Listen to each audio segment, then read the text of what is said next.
Les élections régionales 2009 doivent constituer un tournant. La crise économique, la crise budgétaire et la crise communautaire placent les régions face à de nouvelles responsabilités. Les électeurs ayant voté, la surenchère électorale s'efface au profit de la réalité des négociations.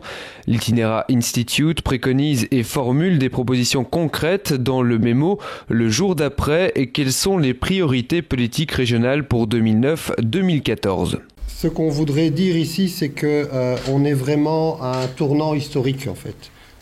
Et on souhaiterait une prise de conscience de la gravité de la situation.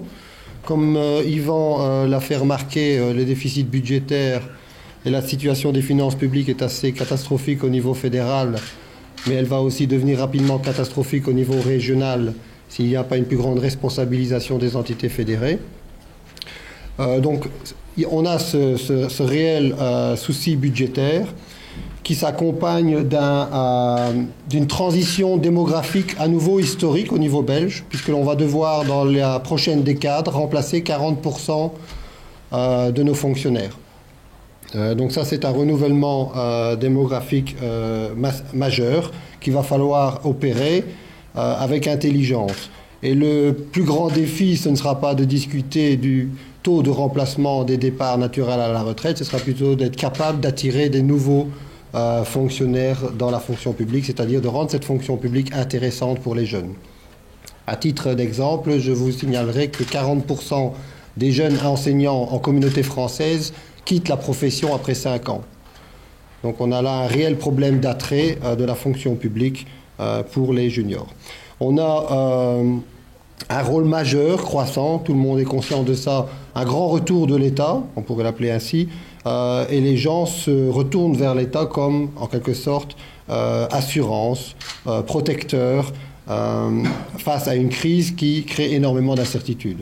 Donc le rôle de l'État, de loin, il est beaucoup plus important qu'il ne l'était auparavant. Et une majorité des gens sont d'accord pour dire que maintenant l'État est peut-être la solution à beaucoup de nos problèmes et pas le problème en soi. Et on a cette grande révolution digitale dont on n'a pas encore vraiment perçu l'importance chez nous.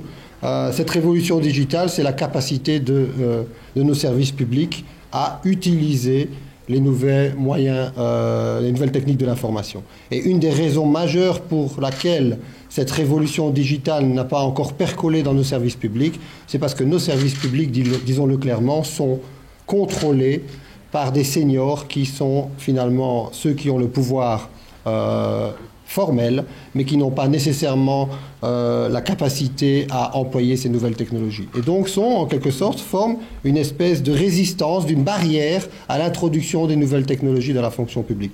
Or, c'est avec cette nouvelle technologie que l'on va pouvoir générer les plus importants gains de productivité dans cette fonction publique. Alors, en Belgique, qu'est-ce qu'on a? On se rend compte qu'en fin de compte, on a toujours plus de moyens, avec cette illusion que plus de moyens signifie plus de services publics. C'est une grave erreur de penser ça. Donc regardez ici, c'est un peu le paradoxe belge. La fonction publique augmente dans toutes les régions et au niveau belge, de l'ordre de 13% en Flandre et 10% en Wallonie. Donc c'est plus rapide en Flandre.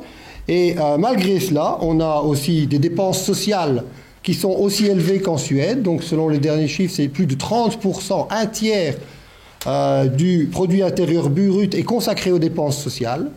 Et si vous comparez les résultats en retour de ces dépenses, vous constatez que la Belgique se classe très mal par rapport à la Suède. La Suède est sur tous les indicateurs de l'AQEN, vous voyez le taux de pauvreté, première colonne, le taux d'inégalité, le taux de chômage, le taux d'éducation de base, l'espérance de vie. Vous voyez la Suède qui est en 3e ligne avant la fin, numéro 1. Donc ça c'est sa position. Et vous voyez la Belgique qui est en gras, 60%, 82%, 33%, donc c'est la performance relative par rapport à la Suède. Et vous avez un classement, son classement c'est 8 sur 15. Franchement, ce n'est pas fameux étant donné qu'on déploie autant de moyens. On est vraiment dans le peloton de tête en termes de dépenses sociales avec des résultats qui sont assez médiocres.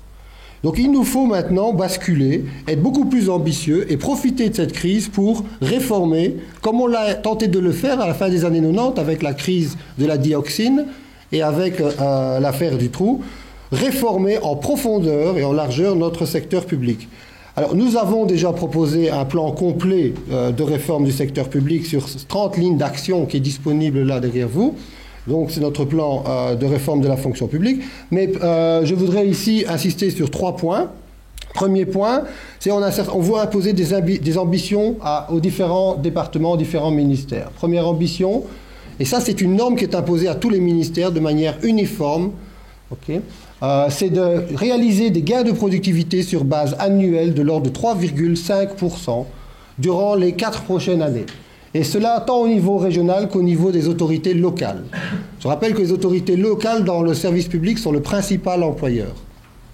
2, il faut travailler avec une base budgétaire zéro. Ça, c'est pour des raisons de crise budgétaire. Il faut cesser cette hausse systématique, cette indexation systématique des dépenses. Si on veut octroyer plus d'argent sur certaines missions, il va falloir rogner sur d'autres dépenses. Et donc ça oblige en quelque sorte tous les ministères à une certaine discipline. Vous voulez dépenser plus sur un poste, il faut trouver des économies sur d'autres postes. Et donc ça impose la discipline au travers de tous les départements. Et l'obligation de résultat s'impose plus qu'une obligation de moyens. Ça ne suffit plus de dire on fera tout ce qui est possible pour remettre les gens sur le marché du travail. Il faut des résultats.